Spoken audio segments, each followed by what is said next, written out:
আমাদের কেউ উঠতে পারবে না, কারণ এইটা ভাববেন না 3 বারের মুখ্যমন্ত্রী হয়ে গেছেন তো এটা আপনার পৈতৃক সম্পত্তি হয়ে গেছে। বাংলাটা আপনার পৈতৃক সম্পত্তি না। আমরা বাংলার মানুষ বহুবার শূন্য করেছি, আবার আপনাকে শূন্য করে দেবো। আপনি এখন মালিকের মতো কথা বলছেন আর আমাদের যেন গোলাম ভাবছেন। তো পশ্চিমবাংলার মানুষ এইসব সহ্য করবে না। আপনি দিল্লি যান, আপনি যেখানে ইচ্ছা চলে যান, কিন্তু আপনার এইসব যে অগণতান্ত্রিক কথাবার্তা, মানে জোর জবস্তির কথাবার্তা, গুন্ডাগার্দির কথাবার্তা, এটা আমরা শুনবো না। আমরা আন্দোলন করব, দেখবো আপনি কিভাবে রোকেন। আপনার কত পুলিশ আছে, কত গুলি আছে, বন্দুক আছে, আপনি এই করবেন তো, শক্তি দেখাবেন তো? আপনি দেখান, দেখুন আমরা আন্দোলন করি কিনা। মুখ্যমন্ত্রী বলেছেন ওয়াকফ আইন কেন্দ্রের আইন, বাংলায় আন্দোলন করা যাবে না। তাহলে কি বাংলাতে কেন্দ্রের বিরুদ্ধে কোনো আন্দোলন হবে না, বা পরবর্তীতে মুখ্যমন্ত্রী তৃণমূল কংগ্রেস বা কোনো পার্টি কি করবে না? বিশেষত তৃণমূল কংগ্রেস কি করবে না?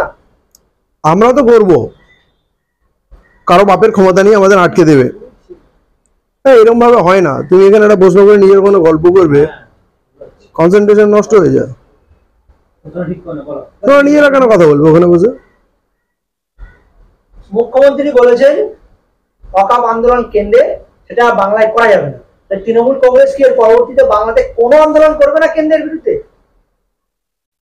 দেখেন, মমতা বন্দ্যোপাধ্যায়কে বলবো, আপনি যখন বুঝেছেন কেন্দ্রের বিরুদ্ধে আন্দোলন করতে গেলে দিল্লিতে যাওয়া উচিত, আপনি দিল্লিতে যাবেন।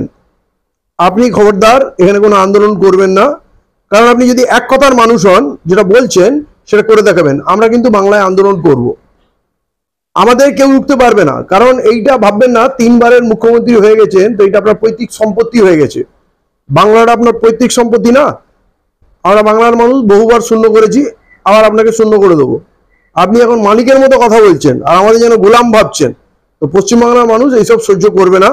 আপনি দিল্লি যান, আপনি যেখানে ইচ্ছা চলে যান, কিন্তু আপনার এইসব যে অগণতান্ত্রিক কথাবার্তা, মানে জোর জবস্তির কথাবার্তা, গুন্ডাগার্দির কথাবার্তা, এটা আমরা শুনবো না। আমরা আন্দোলন করব, দেখবো আপনি কিভাবে রোকেন। আপনার কত পুলিশ আছে, কত গুলি আছে, বন্দুক আছে, আপনি এই করবেন তো, শক্তি দেখাবেন তো?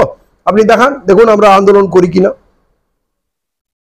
ওয়াকফ আন্দোলনের যে ধুলিয়ানে যে ঝামেলা হয়েছিল, তাহলে এই যে মুখ্যমন্ত্রী উক্তি থেকে কি মনে হয় যে কোনোখানে যে পুলিশ বা প্রশাসন এই আন্দোলনকে বাড়তে দিয়েছিল বা তাদের একটা প্রত্যক্ষ মদত ছিল? দেখুন, এখন তো পিকচার ক্লিয়ার হচ্ছে, উনি এই আন্দোলনের চরম বিরোধী। এই আন্দোলন উনি হতে দেবেন না বলেছেন, দিল্লি যেতে বলেছেন।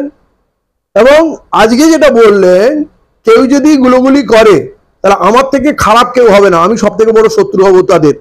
তাহলে যখন উনি এতটাই কট্টর এই আন্দোলন হতে দেবেন না, তাহলে ওনার তৃণমূলের 4-5টা ছেলেকে ঢুকিয়ে বা 10টা ছেলেকে ঢুকিয়ে মিছিলের মধ্যে গন্ডগোল পাকিয়ে দেওয়া, ইট পাটকেল ছোড়া, মারপিট করা, এগুলো করাতেই পারেন।